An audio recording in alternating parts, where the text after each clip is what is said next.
बांग्लादेश में इंकलाब मंच के छात्र नेता शरीफ उस्मान हादी की मौत के बाद तनावपूर्ण हालात बने हुए हैं। पूरे बांग्लादेश में विरोध प्रदर्शन हो रहे हैं। आगजनी पथराव की खबरें हैं। राजधानी ढाका में 2 मीडिया के दफ्तरों में आग लगा दी गई। उस्मान हादी की मौत की खबर आते ही देश भर में बवाल शुरू हुआ।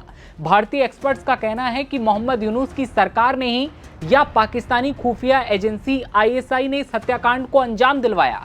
लेकिन इस बीच अब खबर ये कि बांग्लादेश में विरोध की जलती आग के बीच एक हिंदू व्यक्ति की पीट पीट कर हत्या कर दी गई। सवाल ये कि क्यों मारा गया ये हिंदू व्यक्ति।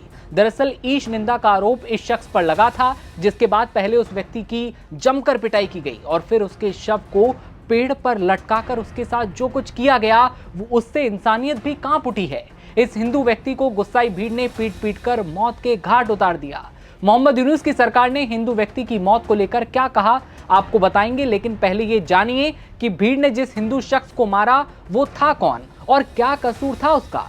बांग्लादेशी बंगाली मीडिया आउटलेट की माने तो दीपू पर विश्व अरबी भाषा दिवस के मौके पर फैक्ट्री पर जो है एक कार्यक्रम में इस्लाम और मोहम्मद पैगंबर पर एक अपमानजनक टिप्पणी का आरोप लगा और उसके बाद ये बात तेजी से इलाके में फैल जाती है जहां पर वो खुद काम किया करता था।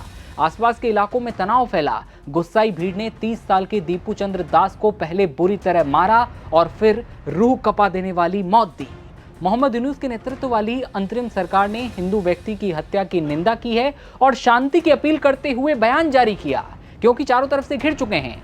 बांग्लादेश सरकार की तरफ से कहा गया कि सरकार एक हिंदू व्यक्ति की पीट पीट कर हत्या की कड़ी निंदा करती है। कहा गया है कि नए बांग्लादेश में ऐसी हिंसा के लिए कोई जगह नहीं। इस अपराध में शामिल किसी भी व्यक्ति को बख्शा नहीं जाएगा। यह हिंदू शख्स युवा गारमेंट फैक्ट्री का कर्मचारी था, 30 साल का था, भालुका उपजिला के डोबालिया पाड़ा इलाके में किराए के मकान में रहा करता था। लेकिन जो मौत दी गई वो अपने आप में रूह कपा देने वाली थी। आपको बता दें कि पिछले साल अगस्त में शेख हसीना की सरकार के पतन के बाद कट्टर इस्लामिक संगठनों ने हिंदुओं के खिलाफ हिंसा शुरू कर दी थी। रिपोर्ट्स के मुताबिक सैकड़ों हिंदुओं के घर तोड़े गए, कई हिंदुओं की हत्या कर दी गई, लेकिन मोहम्मद यूनुस ने चुप्पी साध रखी थी। अब जबकि इस घटना का वीडियो सोशल मीडिया पर वायरल है, कई सारे वीडियो आ रहे हैं, मोहम्मद यूनुस के लिए इस घटना को झुठलाना अब नामुमकिन हो गया है। तो उसने इस घटना की निंदा की। बांग्लादेश की सरकार की तरफ से जारी आधिकारिक बयान में नागरिकों को सतर्क रहने की अपील की जाती है, हिंसा को खारिज करने की अपील की है। बयान में यह भी कहा गया कि देश में हिंसा, आगजनी और डर फैलाने की घटनाएं कुछ अलग थलग आतंकवादी तत्वों के द्वारा अंजाम दी जा रही हैं। सरकार ने यह भी कहा कि हम हिंसा, भय, आगजनी और संपत्ति को नुकसान पहुंचाने की सारी घटनाओं की सख्ती से निंदा करते हैं। लेकिन यूनुस साहब, निंदा करने से क्या होगा। बयान में यह भी कहा गया कि बांग्लादेश इस समय एक ऐतिहासिक लोकतांत्रिक परिवर्तन के दौर से गुजर रहा है। अराजकता पैदा करने की कोशिशों से देश को शांति के रास्ते से भटकने नहीं दिया जाएगा।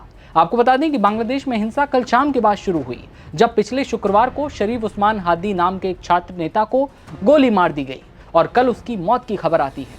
उसकी मौत की खबर आते ही देश भर में हिंसा शुरू होती है। भारतीय एक्सपर्ट्स का कहना है कि मोहम्मद यूनुस की सरकार ने ही या फिर पाकिस्तानी खुफिया एजेंसी ISI इस हत्याकांड को अंजाम दिलवा रही है, ताकि हिंसा का हवाला देकर फरवरी में होने वाले चुनाव को टाला जा सके और मोहम्मद यूनुस हमेशा से सरकार में अपने सर्वे सर्वा बने रहें। भारतीय एक्सपर्ट्स का मानना है कि इस हत्याकांड में बिना जांच के ही जिस तरह से भारत पर आरोप लगाए जा रहे हैं, उससे साफ जाहिर होता है कि बड़ी साजिश के तहत भारत विरोधी छात्र नेता को बलि का बकरा बनाया गया है, ताकि चुनाव जो हैं फरवरी में उन्हें टाला जा सके और उसके बाद मोहम्मद यूनुस जो हैं हमेशा सरकार में अपनी सर्वे सर्वा बने रहें। ये खबर और ये तस्वीरें अपने आप में हैरान कर देने वाली हैं, जहां बांग्लादेश में इस समय आगजनी, पथराव और मारपीट की जो खबरें हैं उसने सबका ध्यान अपनी ओर खींचा है। लेकिन इस खबर को लेकर आपकी क्या राय है। वहाँ पर एक हिंदू शख्स को भी मारा गया है। आपकी क्या राय है कमेंट सेक्शन में बताइए और देश दुनिया की हर खबर देखते रहने के लिए बने रहिए नवभारत टाइम्स के साथ। नमस्कार।